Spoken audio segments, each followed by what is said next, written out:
Home of the Balangays. Ganito may tuturing ang regional center o capital ng Caraga Region, ang Butuan City. Fast food chain, restaurant o coffee shop, lahat na yata ng cravings mo makikita at makakain mo rito. Pero may isang pagkain sa Butuan na hindi basta-basta makukopya, pinabalik-balikan, mapanukal man o mapaturista.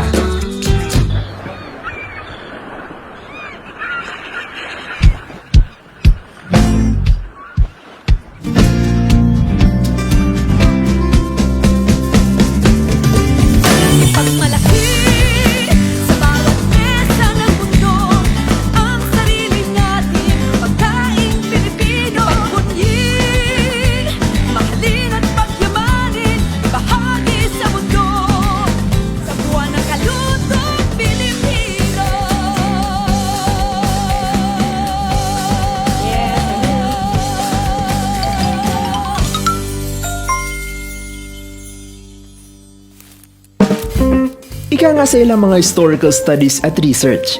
In the beginning, there was no Philippines, but there was Butuan. Kung katagalan ng pagbabasehan, isa ang Butuan sa pinakamatandang syudad sa Pilipinas. Kilala itong Rajahnate o Butuan noong 1001 to 1521.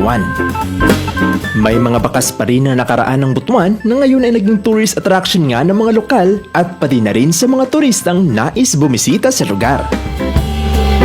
Bukod sa mga historical destinations sa lungsod, isang tradisyonal na pagkain rin ang kilala sa Butuan dahil sa mga sangkap nito na dito lang makikita, ang palagsing.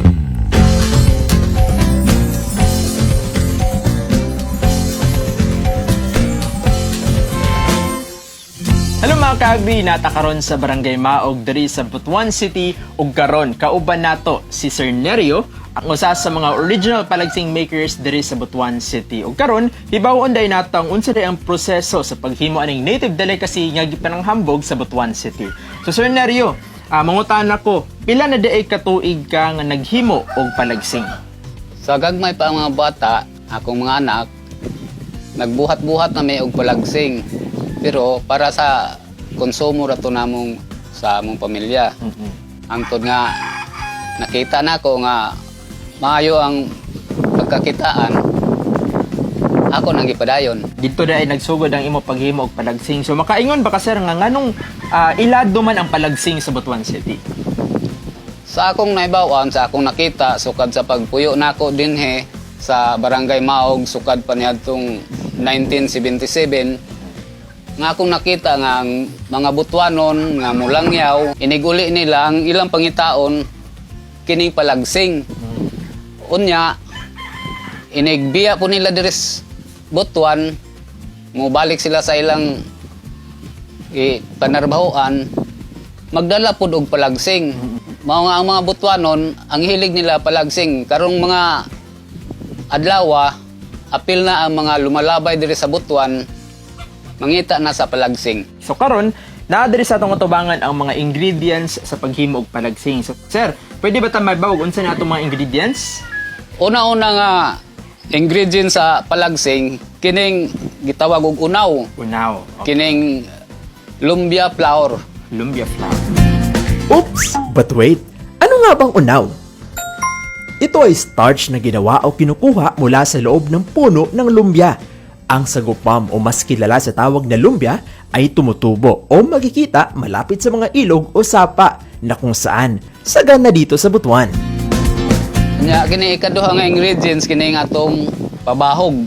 Sa Butuanon babahog. Babahog. Magwang ni siya sa butong. Maguwang sa Oh, magwang ni siya sa butong.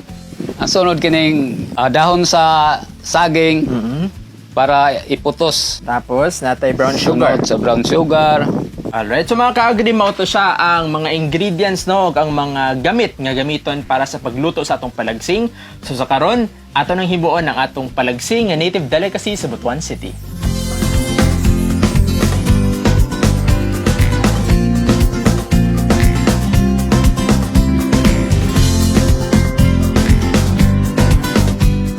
Bali, tulo ka tasa nga unaw unya, unom ka tasa nga babahog.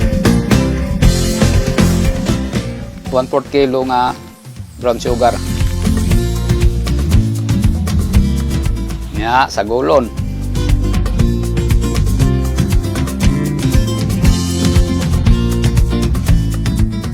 Pag uman nato og mix, ato nang i-wrap. Putso nato gamit ang dahon sa saging. Nya sa kada putos, isa ra kutsara ang atong ibutang.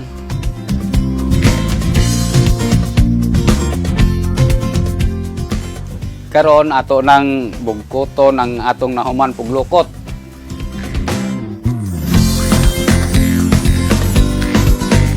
Ato nilukot, ato nang nahuman og bugkos. Karon ato nang butang sa atong lutuanan. Ipaagi nato og steam. Karon nga ato lang natak-ang, ato lang hutuatan mga 30 minutos.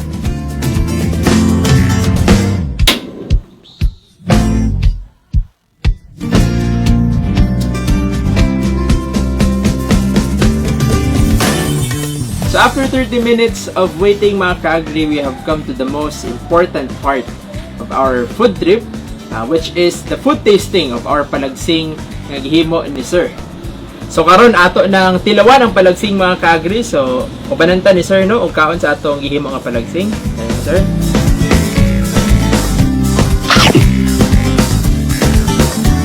So mga ka-agri, ang palagsing gud nga gihimo ni Sir is very chewy nga, very puno kay siya og flavor mga ka-agri no.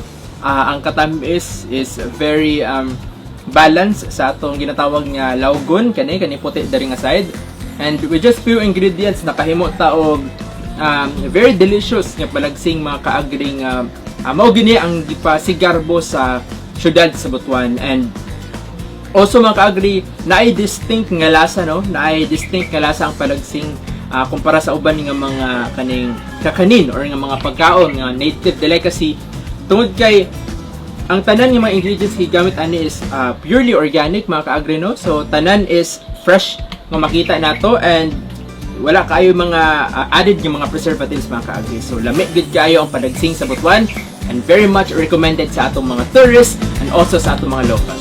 So lami gud ang palagsing. Sa Butuan, hindi lamang kayamanan ng kasaysayan ang matatagpuan, kundi mayroon din itong mga kakaibang pagkain na nagpapahiwatig ng kanilang kultura at pagkakakinanlan. Kaya naman kung ikaw ay bibisita sa Butuan, huwag kalimutan tigman ang pangmalakasang pagkain ito dahil Ang palagsing sa Butuan City, tatak karaga.